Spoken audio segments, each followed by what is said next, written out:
acercándose al podium los 3 primeros clasificados de este Gran Premio Longines Global Champions Tour de México 2026.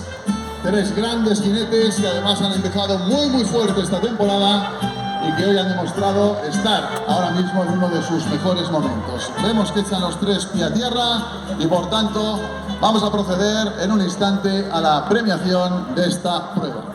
And so to welcome our top 3 up to the podium for the presentations of this Longines Global